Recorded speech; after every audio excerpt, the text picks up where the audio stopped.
So I have been working with my team over the summer on something called App Camp. And so I want to kind of show you what that is today very quickly. You may know that there's a bunch of ways to extend Microsoft Teams. You can buy apps in the store. You can use low-code tools like Power Platform. You can use the Teams app templates, which are kind of pre-written apps. Or you can go for custom development. And there's a few major approaches to that. Teams Toolkit, obviously. Yo Teams is a community-based part of the ecosystem that also does some generating of a new app. But what I found, and App Camp was really written for people who want to sell their app in the store. What I found from a lot of interviews with ISVs and our partners is that they already had an app. And as easy as Teams Toolkit makes it to start an app, they wanted to migrate an app. And so that's really what App Camp is all about. And there's a number of reasons you may or may not realize that you can sell your apps and actually make money in the Teams App Store now. And so here's some reasons. I'm not going to read the slide to you, but there's a lot of good business reason to do this.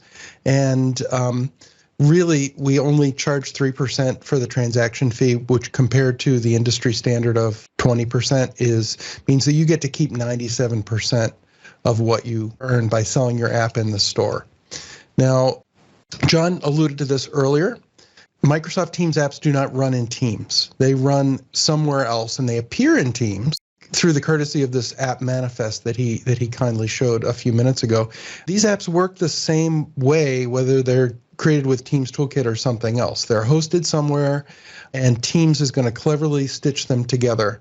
And Teams Toolkit would certainly make it faster if you're starting from, ground zero and with a greenfield app, but you don't have to. And this kind of approach really makes it easier, I think, to reuse things. So if you have an existing web-based application, maybe that web pages can appear in tabs or even dialogues or other places in the UI. If you have an Azure-based bot or even just a web service that you might want to wrap in a bot service, then you can actually start to build things like bots and messaging extensions for Teams and adaptive cards. So I'm going to kind of skip through some of these slides, but just the idea that Teams was originally architected to leverage what you've already built. And that's really where Teams App Camp comes in. So Teams App Camp is a virtual experience, virtual workshop. It's on demand. You can do it at your own pace. And at the beginning, you're given an app that works. It's a really simple app written in vanilla JavaScript with no particular JavaScript framework. So if you know JavaScript, if you know the basics of web development, or maybe you're advanced in web development, the idea is that you don't have to know about Microsoft or Microsoft 365 or React or Angular or any particular tool du jour. You can actually learn from this, and as you migrate the starting app to be a Teams app, you can hopefully apply those same principles to any app and try to migrate that. So let me just flip over to the App Camp webpage now, which you can certainly go to. And what you'll see is that we've tried to address the full needs that somebody would have if they were going to undertake this sort of journey. So yes, there's a welcome video, but then we've got several videos that are business oriented that you can show to business leaders, product managers, decision makers to talk about why would you want to build a Teams app? What's the advantage of it? What's the advantage of it to your customers? And what's the advantage of it to your own business? And then from there, we get into some technical briefings. So these videos are sort of like the lecture part of a workshop, if there was. Don't do development in production. So true. One of my little mantras. And then the same thing for commercial marketplace. So it turns out that commercial marketplace, the way that you sell things through Microsoft's e-commerce engine, it's used already in AppSource. It's used already in the Azure Marketplace. Now it's available in the Teams App Store. So it's another whole thing to learn about. And that's why we have videos specifically on that. And there's actually another whole workshop called Mastering the Marketplace. If you want to go deeper into that, that was sort of a parallel project that my colleagues over in Commercial Marketplace put together. So then you get to do the hands-on part, and every lab has a video that explains and kind of walks you through the steps of that lab and also explains a little bit deeper. So you start off with one of these two paths, and what that does is it gets you to what we're calling the core Teams application. It's not really it's not an official term, but it's the app that's just a single tab with single sign-on and the Teams look and feel. And then from there, you can build configurable tabs, meeting app, messaging extensions, deep linking, dialogues, and there's a monetization lab. So let me get away from the slides and show you how it actually works. So I'm going to start with the sample app, and this is the standalone app, okay? And the idea here is that actually let me pop out. I don't want to show this one. So what I'm going to be doing here is sort of bouncing around and showing you all these different labs kind of on the fly. All right, so let me go back to this. So if I come here and refresh, what you'll see is a very simple app, and this is the one with the bespoke login. So recall that these two startup apps, one of them is if you're starting with an app that already has Azure AD in it. And if you want to just be free of any tooling constraints and try this without a starting app, I would recommend starting with the A path because it's obviously shorter, right? You get to have an app faster. What I want to show you now, though, because I think it's a little more interesting, is the B path, where you're starting with something other than Azure AD. And here that other is a simple, very simple cookie-based authentication. It's not really secure, but it has all the components that you would have in a real-world situation. So just as if it wasn't insecure enough, we put all the usernames here, and the password is ignored.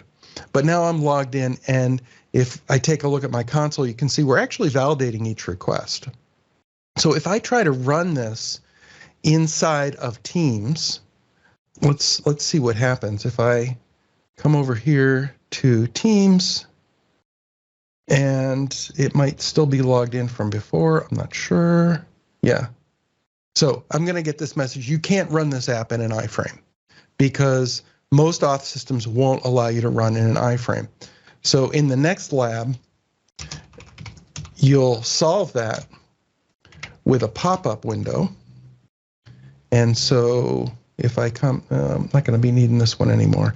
Although I will say that you should always, after each lab, the original app should continue to work.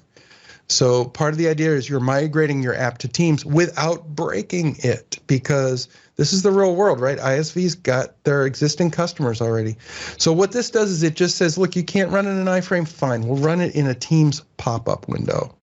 And that works and kind of gets us past that, but it's still a pain in the neck because users are going to have to log in an extra time, and admins are going to have to keep track of multiple user accounts, et cetera, et cetera. So in the third lab in this path,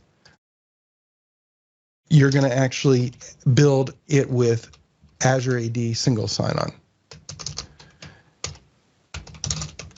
And so if I start that one up and I refresh, you'll see that the login page is going to change a little bit. And what it's going to do is it's going to say, hey, log in using the old login ID to link it to your Teams login. So it's actually already logged me in with single sign-on to Teams. And now if I pick a user here and log in, it's going to connect my account with this user's account so that no matter how many times I come and go from this, in fact, we can actually peek in here and see that what it's actually done. This is all based on the Northwind database, which you'll actually download. It's actually set up the little JSON database that we're using. It's actually set up a mapping from your Azure AD over to the bespoke login system, right? So that's kind of gets you to the core app. And then from there, there's a ton of interesting things you can do. And so what I'm going to do is sort of go over to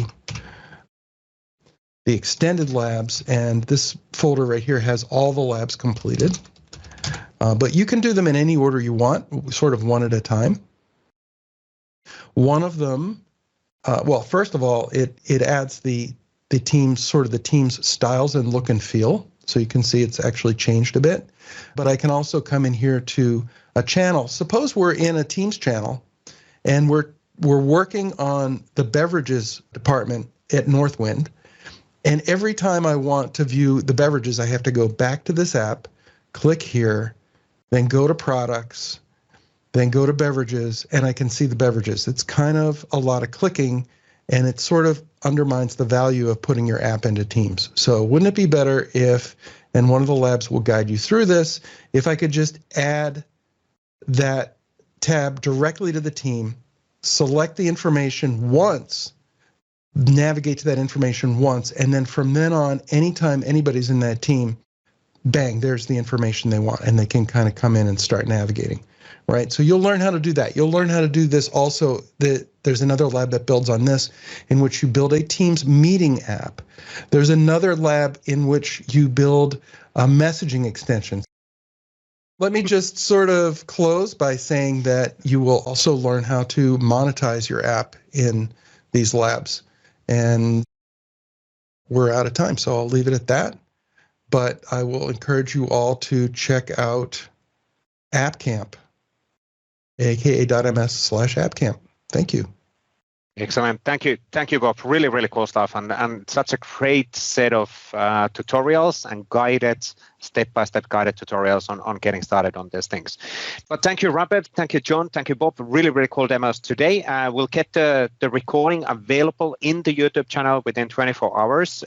You cannot, as an attendee on this call, download that directly from the chat, so please do not try, or you can request permissions, but that does not work. So that's exactly the reason why it's available in 24 hours in the YouTube channel. Follow us on Microsoft 365 Dev or M365 PnP to get notified whenever there's a new material and assets available on the Microsoft 365 platform. The next Microsoft 365 platform call happens on September 20th, so a week from now, 8 a.m. Pacific time. And of course, we do have a lot of those other calls as well. Check them out from AKMS M365 calls. But that's it for today. Thank you one more time, Robert, John, and Bob. Really awesome stuff. And please keep the feedback coming. And thank you, everybody, for joining. Cheers. Bye-bye.